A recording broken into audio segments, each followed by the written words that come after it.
This is Radio Ecoshock with Alex Smith.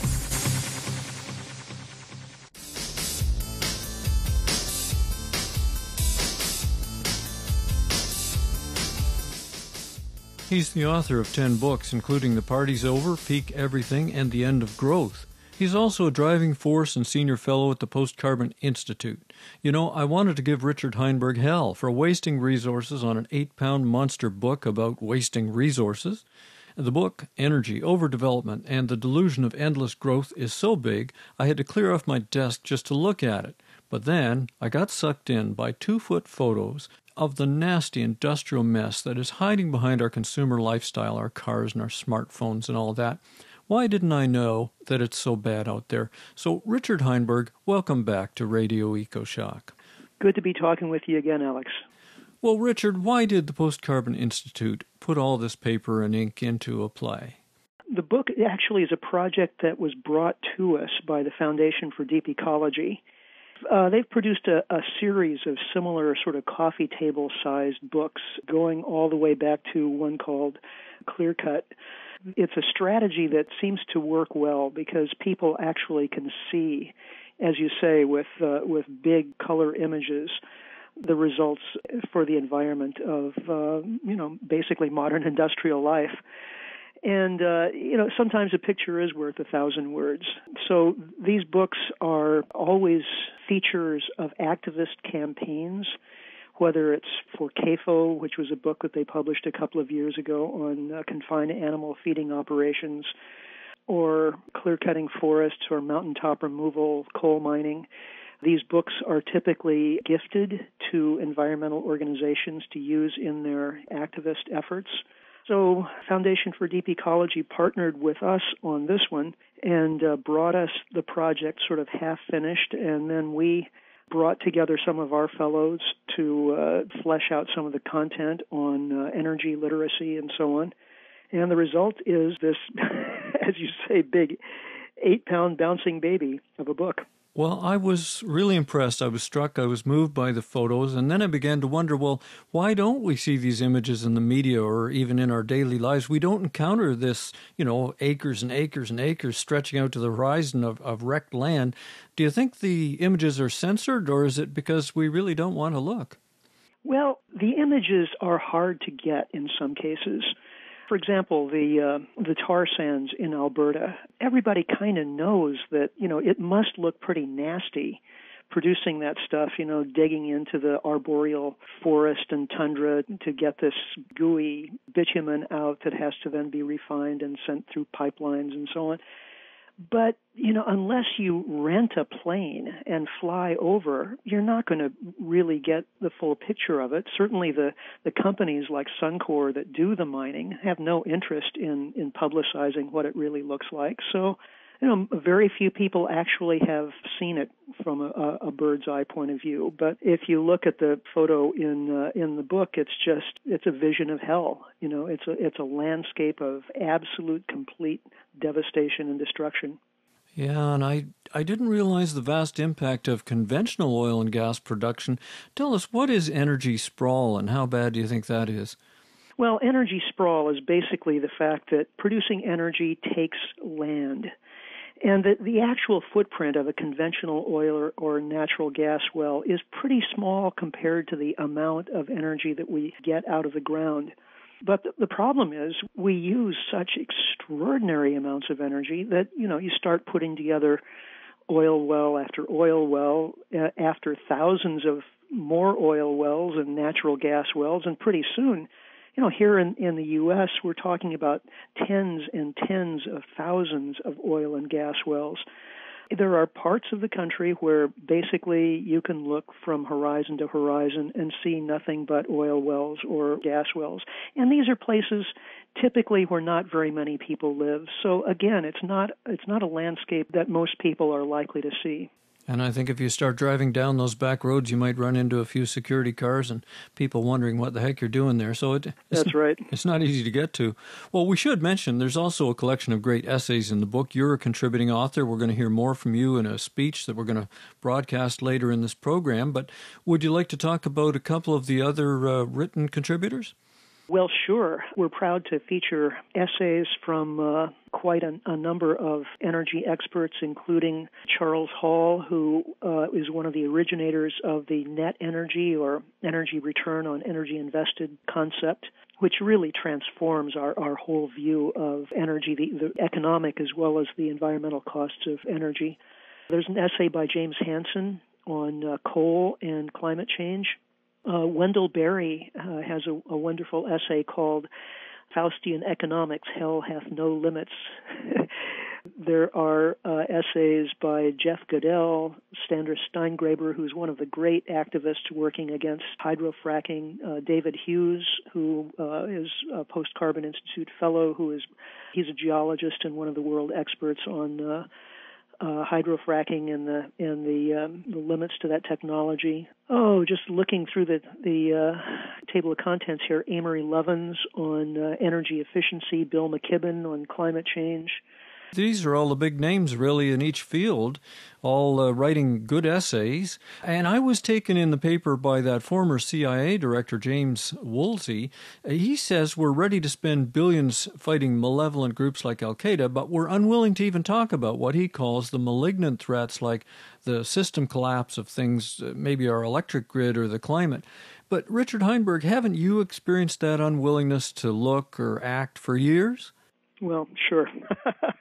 Yeah, I've been writing about these issues for over a decade now, and clearly there is a small audience out there, relatively small audience of people who get it, who are deeply concerned. As I put it in my introduction to the book, energy is at the core of the human predicament in the 21st century.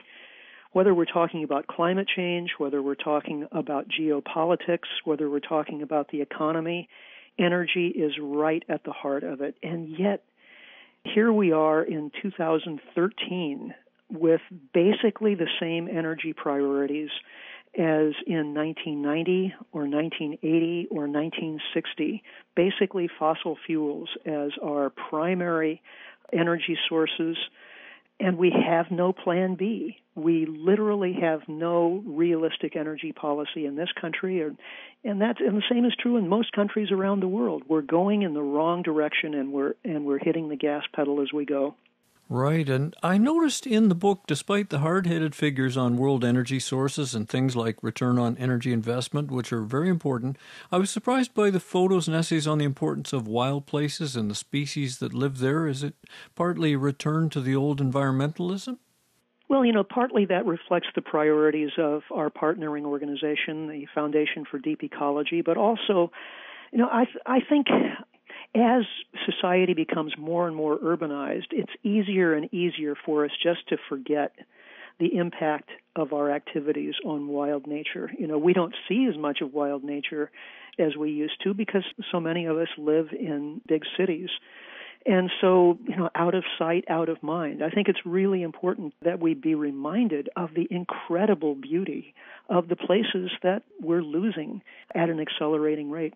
And I notice along those lines, the flagship website and discussion spot for the Post-Carbon Institute has changed from the well-known Energy Bulletin to a completely new site, resilience.org. What does that change mean? Well, resilience.org is hopefully a much more useful and user-friendly site because you can delve into news and essays in several different areas. For example, energy, economy, environment, food and water, and society.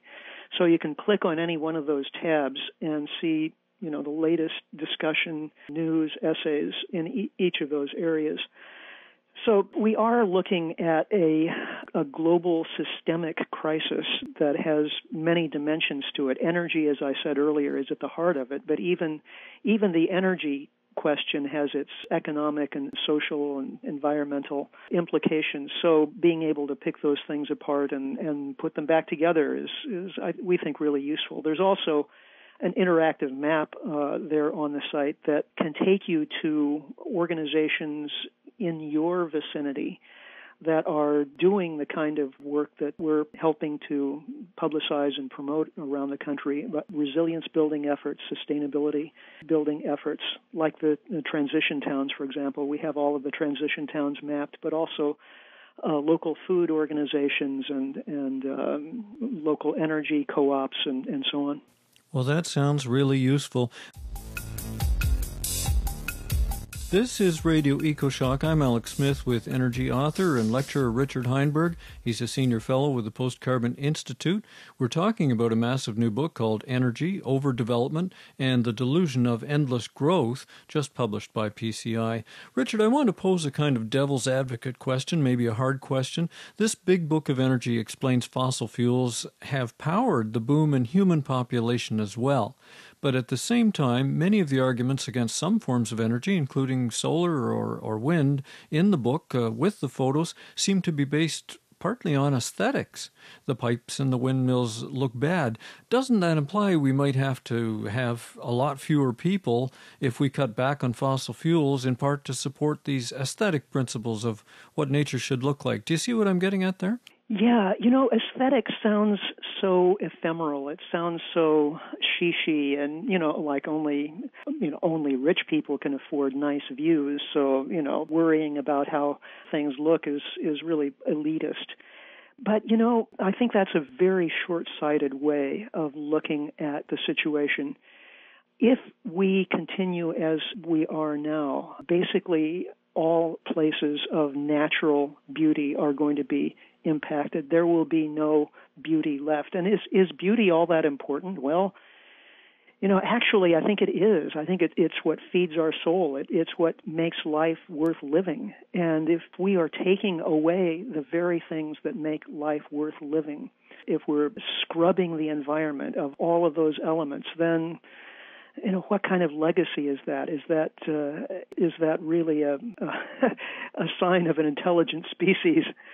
So will we get to a point where we must reduce human population? Yeah, I think we're getting to that point. We're at 7.1 billion humans now and marching as rapidly as we can toward 9 or 10 billion. And we're already at the point where we have saturated the natural world with our impacts. If we're smart, one of the most important things we'll do over the course of the next few decades is take population seriously and take steps to limit human numbers. Richard Heinberg, can people read the essays separately without buying the big book? Oh, yeah, absolutely. We will be publishing them online on resilience.org as time goes on. But if folks want to just read the essays, there's no better way than to buy the Energy Reader book, which is basically, it's all the verbal content of the big book. It doesn't have obviously all of the photographs, but it has all of the essays plus 2 or 3 extra essays. And the Energy Reader is really designed to be used as a resource for college and high school classes on energy and related subjects, and it is being picked up by, I don't have the latest figure, but dozens of sustainability classes and energy classes around the country. I sure wish it had been there when I went to school. We didn't learn any of this. Let's be frank. I mean, if nuclear is too dangerous, and I think we can agree on that after Fukushima, and oil and gas will run out eventually, that's undeniable. Hydro has its risks. Do you see an energy source available to keep us going safely? And if not, what are we supposed to do? We have many, many energy sources available, some obviously better than others, some renewable, some non-renewable.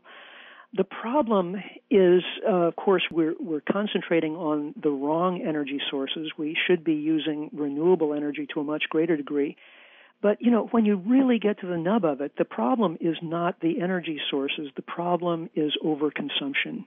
We've gotten used to using so much energy that even if we get it all from renewable sources, there are very steep environmental costs to pay. With solar photovoltaic, for example, we're getting energy from the sun, but manufacturing and deploying solar panels on a massive scale has environmental impacts, whether it's from the resource depletion of manufacturing them or the changed landscapes of putting acres and acres of these things, thousands of acres ultimately. Either way, it's going to have an impact. So what we really need to do, the conversation we need to have is, well, yes, about energy sources, but also about how much energy do we really need to use in order to maintain acceptable levels of comfort and convenience? And that's a question so far that we've not been willing to discuss. The assumption is that we have to grow our economy. We have to have more and more people every year living the way Americans do, driving cars on highways and air conditioning their homes and so on. If we stay on that treadmill, it's going to be a very, very bleak future. The only way we're going to get off of that treadmill is to start talking about and thinking about, discussing how to use less. Well, I'd like to start wrapping up because I want people to hear the speech that you gave at the Chicago Great Lakes Pioneers Conference. First of all, are there any websites that you'd like to give out for people to follow up? But secondly, I just want to ask you, what are you working on right now? Is there some interest that you have that you're developing that you can tell us about? Well, sure. I am working on a new book right now, and it's called Snake Oil, and it's about the current drilling boom in North Dakota and also the shale gas boom. There's been a lot of discussion in the press recently about how this will make America energy independent, how we can look forward to 100 years of cheap natural gas, how the U.S. is new Saudi Arabia, and so on. We're doing some very thorough analytic work at Post Carbon Institute. We've purchased proprietary databases, so we have production data on 65,000 oil and gas wells. And in crunching the numbers, we're coming to very different conclusions. We're looking at decline rates of 60 to 80% in the first year of production for these unconventional oil and gas wells. It looks from where we're sitting like another pyramid scheme. It's another financial bubble like the housing bubble of the mid-2000s, and it's going to end similarly. So this is what I'm writing about. I'm hoping that the book will be out. Well, we're looking at a real fast track for this book, so hopefully by summer of 2013. We've been talking with Richard Heinberg, one of the thought leaders behind A World Without Fossil Fuels. He's at the Post Carbon Institute and at richardheinberg.com, and he's in the new book, Energy, Overdevelopment, and the Delusion of Endless Growth. Richard, thank you for sharing your time with us, and I forgive you for sending me the biggest book I've ever owned. Well, thank you, Alex. It's always a pleasure speaking with you. I'm Alex Smith for Radio Ecoshock. Check out the Radio Ecoshock website. We're at ecoshock.org.